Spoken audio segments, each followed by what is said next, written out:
So one of the things that people undoubtedly find challenging is close quarter handling in a marina situation. And it can be challenging. It's sort of ironic. It's one of those things that we actually quite often practice less than anything else. We move our boat away from a pontoon, we head out to have a nice day afloat, where we come back in, we're perhaps tired, the kids might be a bit grotty at the end of the day, and then we're trying to put the boat alongside a pontoon, alongside a dock to get it recovered, or that's where it lives on that finger berth, and that can be quite stressful.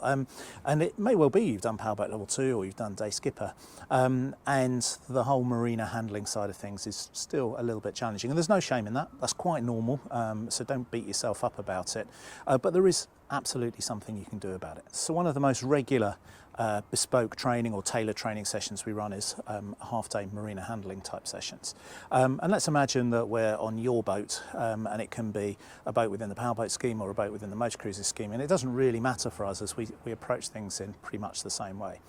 Come down onto your boat, and we've got two options there. Quite often what we'll do is just ask, having gone through all the safety checks and get going for the day, we'll just ask you to sort of take us away from your pontoon and head us into an area of open water, and that gives us an opportunity to sort of see what you're doing, and look to come up with some constructive comments and suggestions as to how things can be improved. But really what we're aiming to do then is to actually take you through a series of really well proven manoeuvres that actually help to improve your confidence and understanding of your boat. So we'll head out to some open water, and we're quite often getting you do really basic stuff like you did in your level 2 or your day skipper practical, which is figures of 8 round a mooring buoy, approach a mooring buoy, just really getting a feel for how the boat handles as it's being pushed around by winds and tide stroke stream.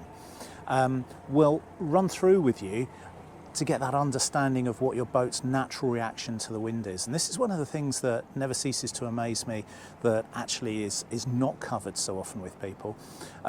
And if we put a boat facing into the wind, so if we imagine the wind is coming from the camera, the boat is only happy when it comes round to lie at 90 degrees to the wind, side on to the wind. So we call that the boat's happy position. The boat is only happy when the bow has come round to 90 degrees to the wind, or the side of the boat is presented to the wind. And that's true whether you start off from a stern to wind position or a bow to wind position. That's a really key feature of understanding how your boat's going to react in a close quarter situation.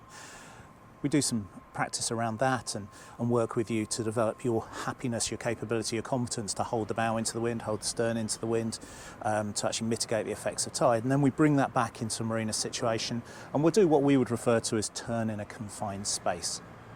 So turning in a confined space is sort of turning through 180 degrees, coming up between some pontoons, turning through 180, coming back the other way, and just practicing that and making sure that you're using the steering, you're using the throttles, either singular or plural, in the right way to actually make your life easy in the marina and make those turns effective in pretty small spaces.